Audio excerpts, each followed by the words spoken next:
Hi friends, welcome back to my channel Alien Vlogs. இன்னைக்கு நான் mango cake எப்படி பண்றதுன்னு காட்டுறேன். அதுவும் பேக்கிங் டூல்ஸ் எதுவுமே இல்லாம எப்படி பண்றதுங்கிறது. என்கிட்ட ஒரே ஒரு பேக்கிங் டூல் தான் இருந்துச்சு. அது வந்து மெஷரிங் கப். அதுவும் இல்லாம இன்னைக்கு எப்படி கேக் பண்றதுங்கறத பார்க்கலாம். வாங்க வீடியோக்குள்ள அடி போலாம். ரெண்டு மீடியம் சைஸ் மாம்பழத்தோட தோல் எல்லாம் நீக்கி அது சின்ன சின்ன பீசஸா கட் பண்ணி வச்சிருக்கேன். இதை இப்போ வந்து ஒரு மிக்ஸி ஜார்ல போட்டு நல்லா பேஸ்ட் பண்ணி எடுத்துக்கலாம். நம்ம மாம்பழம் எடுக்கும்போது ஒன்று வந்து நல்லா பழுத்து இருக்கணும், இன்னும் வந்து புளிப்பு இல்லாத மாம்பழமாக எடுத்தால் பெஸ்ட்டு. இப்போ இதை ஒரு பவுலில் ட்ரான்ஸ்ஃபர் பண்ணிக்கோங்க. போதும். வந்து மிக்ஸி ஜாரை வந்து க்ளீன் பண்ணுறதுக்கு பக்கத்தில் ஒரு ஆள் வெயிட்டிங். ஸோ அதை அவங்க சைடில் விட்டுடலாம், அவங்க க்ளீன் பண்ணட்டும். ஓகே, இப்போ வந்து ஒரு பேனை வந்து சூடு பண்ணிக்கோங்க. அதில் நம்ம இப்போ அரைச்சி வச்சுருக்கிற இந்த மேங்கோ பியூரி எவ்வளோத்தையும் அதில் போட்டு கூடவே ஒரு 3/4 கப்பு வந்து சீனி ஆட் பண்ணணும். நான் இன்றைக்கி மெஷரிங் கப்பு எதுவுமே எடுக்கலை. நான் ஆல்ரெடி சொன்னது மாதிரி எந்த ஒரு பேக்கிங் டூல்ஸும் யூஸ் பண்ணாமல் தான் பண்ணுறேன். இந்த மாதிரி ஒரு சின்ன சைஸ் வந்து பவுல் தான் எடுக்கிறேன். நீங்கள் பவுல் இல்லைன்னா கிளாஸ், டீ குடிக்கிற கிளாஸ் ஆனாலும் ஓகே, எதுனாலும் ஓகே. அதில் வந்து 3/4 அளவுக்கு வந்து சீனி போட்டுக்கோங்க. நான் பவுடர் பண்ணாத சுகர் போடுறேன், அதனால் 3/4 அளவு.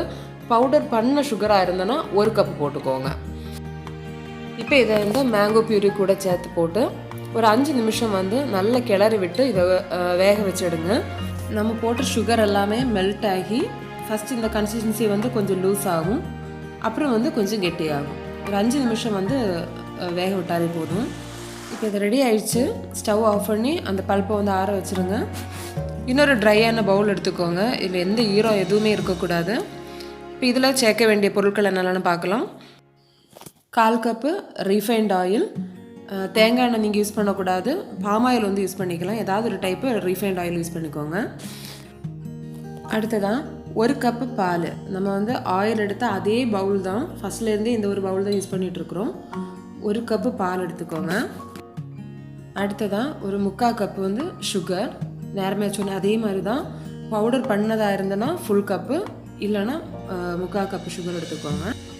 இது கூட 1 டீஸ்பூன் வேனிலா எசன்ஸ், அப்புறம் 1 டேபிள் ஸ்பூன் வினிகர் ஆட் பண்ணிக்கோங்க.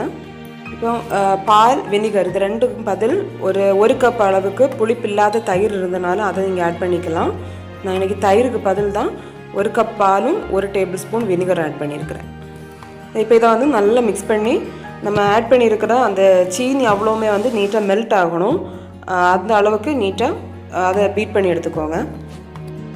இப்போ போதும். இது கூட ட்ரை இன்க்ரீடியன்ட்ஸ் ஆட் பண்ணலாம். ஒரு அரிப்பு எடுத்து வச்சுக்கோங்க. இவ்வளோ நேரம் நம்ம மெஷர் பண்ண அதே பவுலில் தான் நான் இப்போ மைதா வந்து அளந்து போட போகிறேன். 1/2 கப்பு வந்து மைதா எடுத்துக்கோங்க. இது கூட 1 teaspoon baking powder, 1/4 teaspoon baking soda, அப்புறம் 1 பிஞ்ச் உப்பு. இவ்வளோத்தையும் போட்டு நல்லா மிக்ஸ் பண்ணி அரிச்சு எடுத்துக்கோங்க. நான் சொன்ன மெஷர்மெண்ட்ஸ் எல்லாமே வந்து நீங்கள் கரெக்டாக போட்டிங்கன்னா எக்ஸ்ட்ரா இதில் பாலோ தண்ணியோ எதுவுமே ஆட் பண்ணாமல் கரெக்ட் கன்சிஸ்டன்சியான பேட்டர் நமக்கு கிடைக்கும். ஸோ இப்போ இதை நல்லா மிக்ஸ் பண்ணி விடுங்க. ஏதாவது ஒரு டைரெக்ஷனுக்கு வந்து நீட்டாக மிக்ஸ் பண்ணி விடுங்க. இன்னொரு முக்கியமான விஷயம் என்னென்னா, நம்ம ட்ரை இன்க்ரீடியன்ட்ஸ் ஆட் பண்ணதுக்கப்புறம் இதை வந்து ஓவர் மிக்ஸ் பண்ணவே கூடாது. ஓவர் மிக்ஸ் பண்ணிங்கன்னா என்ன ஆகும்னா கேக் வந்து ரொம்ப கட்டியாக வரும், சாஃப்ட்னஸ் இருக்காது. இப்போ இதில் நான் ஆல்ரெடி ரெடி பண்ணி வச்சுருக்கிற அந்த மேங்கோ பியூரியை வந்து நல்லா ஆறி இருந்துச்சு. அதில் இந்த மாதிரி இந்த நார்மல் ஸ்பூனில் தான் ஒரு 4 ஸ்பூன் அளவுக்கு எடுத்து இந்த பேட்டரில் விட்டு கொஞ்சம் லைட்டாக மிக்ஸ் பண்ணிக்கோங்க. நான் இந்த ட்ரை இன்க்ரீடியன்ட்ஸ் ஆட் பண்ணுறதுக்கு கொஞ்சம் முன்னாடி அங்கே குக்கர் வந்து ப்ரீஹீட் பண்ணுறதுக்கு வச்சுருந்தேன். ஒரு மீடியம் ஃப்ளேமில் வந்து இப்போ ஒரு 5 நிமிஷமாக ப்ரீஹீட்டடில் இருக்குது. கேக் பேக் பண்ணுறதுக்காக நான் இதே மாதிரி ஒரு பாத்திரம் எடுத்துருக்கிறேன். இதில் வந்து உள்ளாடி ஆயில் வச்சு நல்லா க்ரீஸ் பண்ணிவிட்டு கொஞ்சம் மைதா மாவு வச்சு டஸ்ட் பண்ணி வச்சுருக்கிறேன். எக்ஸஸாக இருக்கிற மாவை வந்து லைட்டாக தட்டிக்கோங்க.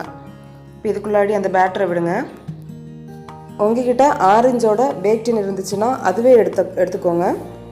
என்கிட்ட பேக் டின் எதுவுமே அந்த மெஷரிங் கப்பை தவிர வேறு எந்த டூல்ஸும் என்கிட்ட கிடையாது. நான் இந்த பாத்திரம் வந்து நைட்டுக்கு தான் வாங்கினேன். ஏதாவது குழம்பு ஏதாவது வைக்கலாம், இந்த மாதிரி பேக் பண்ணும்போது பேக்கிங் பர்பஸுக்கும் யூஸ் பண்ணலான்னு தான் இதை வாங்கினேன். என்னோட முந்தின வீடியோஸில் பார்த்துருப்பீங்க. நான் சீப்ரா கேக்கு அப்புறம் இந்த 3 இன்க்ரீடியண்ட் சாக்லேட் கேக் பண்ணேன். அந்த வீடியோஸில் வந்து நான் யூஸ் பண்ண பாத்திரம் வந்து அடி வந்து லைட்டாக டார்க் ஷேட் ஆகும். ரொம்ப கரியாது, ஆனால் டார்க் ஷேட் ஆகும். அதனால தான் இந்த அடி கனமான பாத்திரம் எடுத்துருக்கிறேன். ஸோ இப்போ இதை வந்து நல்லா டேப் பண்ணி விடுங்க. அப்போ உள்ளே ஏதாவது ஏர் பபிள்ஸ் ஏதாவது இருந்ததுன்னா போயிடும். 5 நிமிஷமாக ப்ரீ ஹீட்டில் இருக்குது. இதுக்குள்ளாடி ஸ்டாண்ட் இருந்ததுன்னா ஸ்டாண்ட் வச்சுக்கோங்க. நான் இதே மாதிரி ஒரு ரிங் தான் போடுறேன். போட்டு அதுக்கு மேலே இந்த பாத்திரத்தை வச்சுக்கோங்க. பண்ணி நல்ல லோ ஃப்ளேமில் ஒரு 45 நிமிஷம் வந்து கரெக்டாக இது பேக் ஆகட்டும். 45 நிமிஷத்துக்கு முன்னாடி இது ஓப்பன் பண்ணவே கூடாது. நல்ல லோ ஃப்ளேமில், இப்போ வந்து மீடியம் ஃப்ளேமில் இருக்குது, ப்ரீ ஹீட் பண்ண வச்சுருந்தேன். அதை வந்து நல்ல லோ ஃப்ளேம் ஆக்கி கரெக்டாக 45 நிமிஷம் பேக் ஆகட்டும். கரெக்டாக 45 நிமிஷம் ஆச்சு. இப்போ ஓப்பன் பண்ணி பாருங்கள்.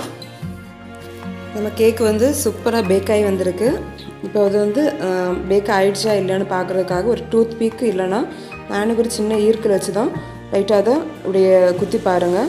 அதில் எதுவுமே ஒட்டாமல் வந்துட்டுன்னா கேக்கு பேக் ஆகிருக்குன்னு அர்த்தம். ஓகே, இப்போ வந்து ஸ்டவ் ஆஃப் பண்ணிக்கோங்க. இப்போ இதை குக்கர்லேருந்து எடுத்து வெளியே வச்சு நல்லா ஆற வச்சுருங்க. இப்போ கேக்கு வந்து ஓரளவு ஆறிடுச்சு. இதை இப்போ இன்னொரு பாத்திரத்துக்கு மாற்றணும். ஒரு கத்தி வச்சு அதோட ஓரங்களை வந்து லைட்டாக இப்படி ஒன்று ஸ்க்ராட்ச் பண்ணி விட்டுருங்க. இன்னொரு பிளேட்டில் இதை வந்து ட்ரான்ஸ்ஃபர் பண்ணலாம். பாருங்கள், அடி எல்லாம் வந்து சூப்பராக இருக்குது. இப்போ இதை வந்து மறைச்சி வச்சுக்கோங்க. ரொம்ப கேர்ஃபுல்லாக எடுங்க.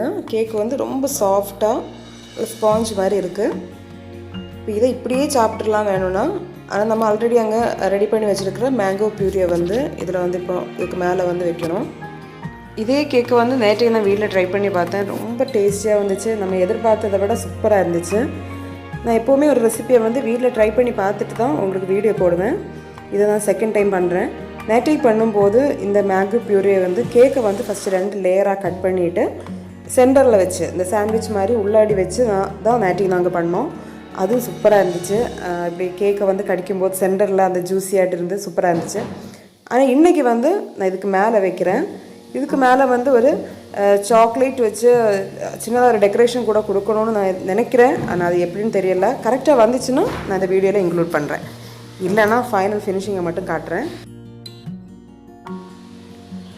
இப்போவே இந்த கேக்கு சாப்பிடணும் போல் இருக்குது. சூப்பராக இருக்குது பார்க்குறதுக்கே. நான் இப்படியே இதை நிப்பாட்டலான்னு நினைக்கிறேன்.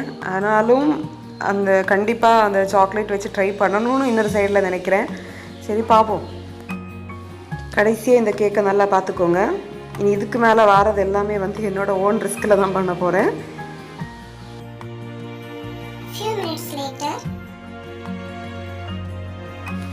என்னோடய மோசமான கைவண்ணத்தை பாருங்கள், எவ்வளோ மோசமாக இருக்குங்கிறது. நான் இதுக்கு தான் எதுவுமே பண்ணாமல் அப்படியே வச்சு நான் சாப்பிட்ருப்பேன். நான் ஆக்சுவலாக நினச்ச டிசைன் ஒன்று, நான் அதை பண்ணும்போது எல்லாமே ஃப்ளாப் ஆகி கடைசியில் இப்படி இந்த தோசைக்கு மாவு விரித்து வச்சுருக்கிறது மாதிரி அப்படி பண்ணி வச்சுட்டேன். ஸோ உங்களுக்கு எது பிடிச்சிருக்குங்கிறத எனக்கு கமெண்ட் செக்ஷனில் சொல்லுங்கள். மேங்கோ சீசன் முடிகிறதுக்குள்ளாடி எல்லோரும் வீட்டில் இதை கண்டிப்பாக ட்ரை பண்ணி பாருங்கள். ரொம்ப சூப்பராக இருந்துச்சு. முடிஞ்சால் ஒரு அரை மணி நேரம் இதை ஃப்ரிட்ஜில் வச்சுட்டு எடுத்து சாப்பிடுங்க. அப்போ இதை விட ரொம்ப டேஸ்டியாக இருக்கும். இப்போ வந்து டைமு 11:30 ஆச்சு. எல்லாருமே வீட்டில் தூங்கியாச்சு. ஆனால் ஒரே ஒரு ஆள் மட்டும் பக்கத்தில் என்ன வந்தாலும் நான் கேக்கு சாப்பிட்டுட்டு தான் தூங்குவேங்கிறதுல நிற்கிறாங்க. ஸோ அவங்களுக்காக மட்டும் நான் ஒரு பீஸ் கட் பண்ணுறேன். அப்புறம் நான் இதை ஃப்ரிட்ஜில் வச்சு நெக்ஸ்ட் டே மார்னிங் தான் சாப்பிட போகிறேன். ஸோ எல்லோரும் வீட்டில் இதை ட்ரை பண்ணி பாருங்கள். யாராவது ஃபஸ்ட் டைம் நம்மளோட சேனல் பார்க்குறீங்கன்னா மறக்காமல் சப்ஸ்கிரைப் பண்ணுங்கள். அப்புறம் இந்த வீடியோ உங்களுக்கு பிடிச்சிருந்தேன்னா லைக் பண்ணுங்கள், உங்கள் ஃப்ரெண்ட்ஸுக்கு ஷேர் பண்ணுங்கள், அப்புறம் கீழே கமெண்ட் பண்ணுங்கள். ஸோ இன்னொரு வீடியோவில் நான் உங்களை பார்க்குறேன். விட்டால் இன்றைக்கி ஃபுல் கேக்கை சாப்பிட்டுட்டே இருப்பா. அப்படியே துரத்தி விட்டுற வேண்டியதான்.